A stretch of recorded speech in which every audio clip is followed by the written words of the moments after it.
I recently picked up another camera for street photography, and I'm in Amsterdam at the moment, stuck in a hotel room, and it's pouring with rain outside, so I thought I'd just make a quick video explaining why I chose to pick this little camera up. Now let me just remind you, I am not a gear channel. I'm not a very techie guy at all, so I really wouldn't be good at reviews, and I couldn't care less which cameras you individually choose. There's a ton of channels out there that are really good at doing reviews on different sorts of gear, so if you want to find out specifics about that, I would definitely go and check them out rather than this channel. The reason I tell you about gear, and this is the only reason, is that I want to share with you the reasons why I chose particular cameras to get you to think about your own why, which is things like how do you shoot, what are your specific needs, so that you can get the right camera in your hand. And I would imagine if you do that properly, more times than not, you'll be making very different gear choices than I make, because we all have very different needs and shooting styles. Most of you will know that my main camera is a Sony a7 III, and I picked that up because I needed something very lightweight, and because I am equally a photographer and a filmmaker, it just ended up being the perfect camera for me to do all the little things that I do. And when I shoot on the street with the a7 III, I team it with this tiny little plastic Samyang 35 2.8. It's a really cheap lens, but it gives the camera a really nice shallow profile when I'm shooting on the street, which doesn't make it as obvious. And despite the fact that it's really cheap and really plasticky, it produces really sharp images and makes the camera really small and lightweight. So why pick up another camera for street photography? I found that when I went out, especially to shoot street, I would usually take a bag with me, specifically this bag. And the point of this bag was always to be able to take enough stuff that I could shoot video, I could shoot good audio, I could shoot street photography, and I could shoot portraits all out of one very small bag if I wanted to be able to do that without any compromise in quality. And I've always got this thing about trying to have as small a carry as possible that does as much stuff at as high quality as possible.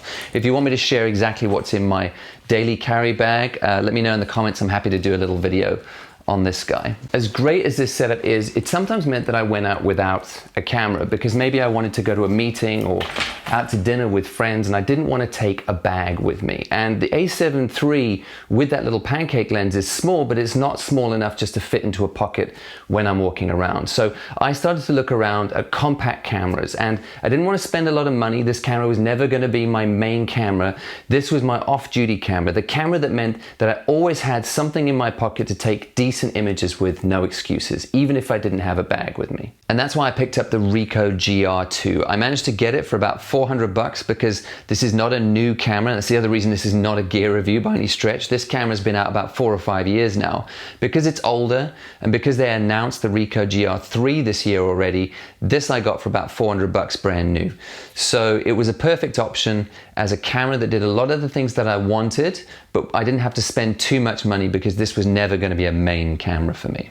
So if I wanted a camera that goes with me every day, that just sits in my pocket, why not just shoot on my phone? And I don't want to discount the fact that you probably have a very powerful camera sitting in your pocket every day. I used to shoot on my phone often, but where I'm at the moment and the style of photography I take, I like to shoot in manual mode, and whatever I had, I wanted to be able to change my manual settings, my ISO, my shutter speed, and my aperture quickly on the go. And obviously most phones, you can't quite do that as easily. And that's why I went with the Ricoh. I did look at other compacts. I used to have the Sony RX100 Mark IV, which is a great little camera. The Mark VI now is amazing. I still have the Canon G7X Mark II, and you can shoot in manual on both of those. The reason I went with this though is it had really sharp images, good glass, and the most important thing for me was it had a larger sensor size, an APS-C in here. So you're going to get really big sharp images, still having that quick manual control while you're shooting. The trade-off with this camera and the biggest sensor is that it has a fixed focal length, which means that I can't zoom with the camera. It's an 18mm lens on an APS-C sensor, which comes out to about 28mm full frame equivalent, and there is no way to zoom. You have to use your legs to get close to subjects. It does have a built-in crop mode, a 35mm crop and a 47mm crop, but all it's doing to crop is just punching in on the sensor, which means you're losing a lot of resolution. I think the 35mm mode is probably about 10 megapixels down from 16, and the 47 is only about 6 megapixels. So to be honest, if it's just punching in, I'd rather just shoot wide and crop myself in post the way that I want it. Things I like about this camera are that I can shoot with it one-handed. It fires up really fast. All the controls are on this side of the camera, so with thumb and forefinger, I can pretty much control everything I want straight after I pulled it out of the pocket, and it does fit really, really neatly in a pocket as well, which is great. It's got great sharp images out of it. I've been really surprised by how detailed and sharp it is for such a tiny little camera. And one of the great little features I like about this, which people told me about, but I've really been enjoying it, is something called snap focus. So if you're walking down the street and, like old zone focusing, you just pick a distance away from you. Say you can set it up in the camera. I want 2 meters away from me as my snap focus. So while I'm walking around, I can still shoot normally by half pressing the shutter and focusing on what I want with spot focus in the middle, recompose and take the shot. But if I see someone coming towards me that I want to take a quick reactive photo as they come close to me, I wait until they're that 2 meters away that I've set in the camera, and if I press the shutter the whole way fast without half pressing and holding, it automatically snaps to 2 meters and takes that shot. So I can be very reactive, just imagining that 2 meter zone sitting around me the whole time, and anything that comes into that zone I can fire and know that they're going to be in focus. Has made this a really clever reactive little camera to have in my pocket every day. The camera has built-in Wi-Fi, so I can really, really easily on the go be transferring images from the camera to the phone, and that's JPEGs and RAW files all through the little Ricoh app, which is really, really user-friendly.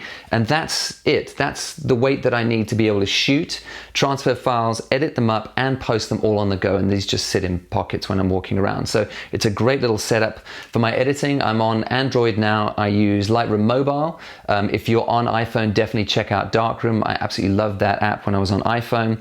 And let me get it out now, because a lot of people ask me, how do I put the white borders on my Instagram photographs?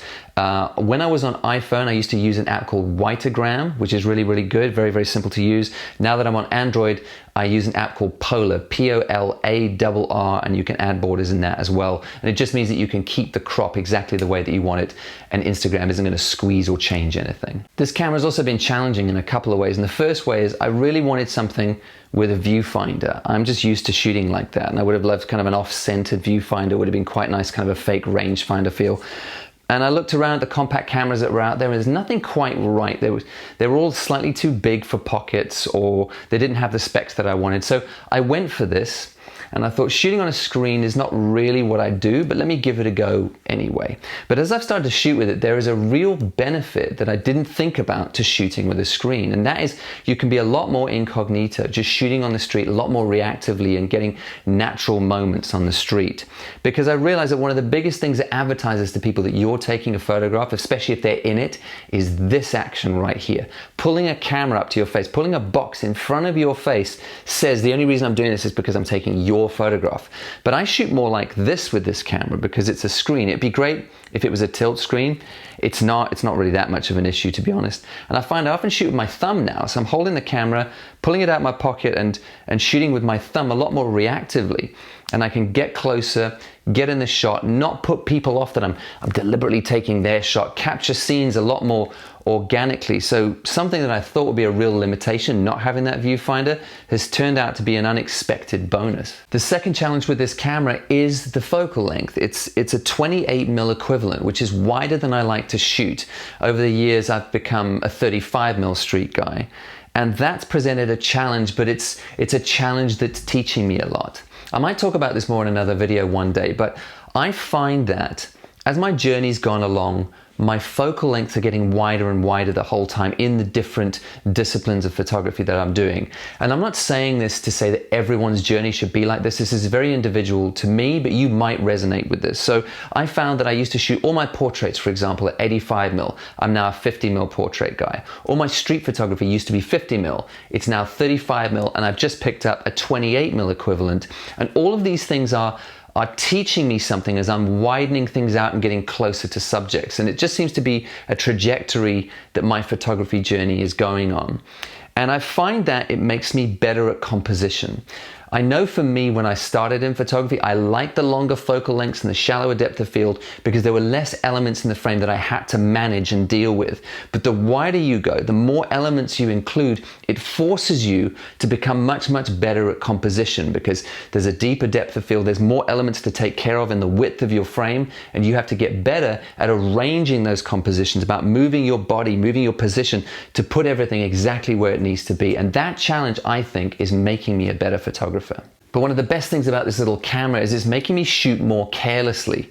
It reminds me of how often I used to shoot when I just shot on my phone and just pull it out and take photos all day because it didn't matter, it was so quick and easy to do, which this is, just pulling it out of a pocket and shooting reactively. I find I almost visually scrapbook, take visual notes. I take more photographs because it's just so easy to do. So at the end of the day, I might not keep them all. I probably don't keep 2/3 of them, but I've got a lot of photos to look through and learn from and see things that I tried, things that worked and didn't work. And I love the fact that it's getting me to shoot more by how easy it is to use. If you're like me, you might find that you get too precious with your photography, too strict and rigid with it. And sometimes getting a camera in your hand, and it could just be your phone and getting your phone out and shooting more with that, anything that gives you permission to be more playful and more experimental with your photography, I find it's doing interesting things for me because it's helping me to think differently outside of the box that I've actually created for myself. I don't think there's any such thing as the perfect camera. You just have to look at your needs and how you shoot and look on the market, see which cameras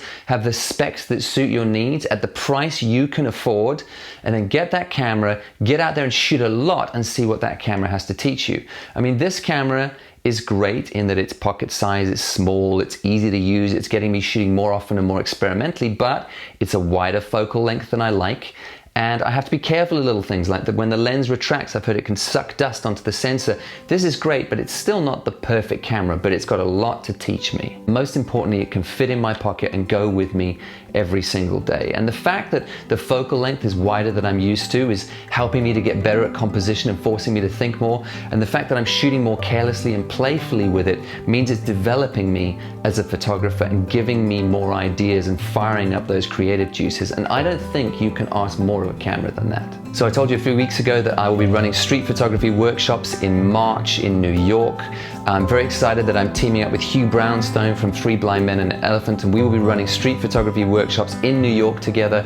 The link will be down below to check that out, read up about it, and book if you're ready to book. There is a bit of an early bird special if you want to get on there as soon as possible. And just to warn you, spaces are limited, so if you are keen to come, make sure you book fast. And last thing, there are only a handful of books now, so if you were keen on getting one, make sure you jump on as soon as possible and grab one. I won't be printing previous years. Once they're gone, they're gone, so you have to think about them as limited editions, and I wouldn't want you to miss out. So I will put a link down below. If you would like to purchase a book, make sure you head across and grab one before they're all gone. And thank you so much to all of you who've already bought. It really goes a long way to supporting me.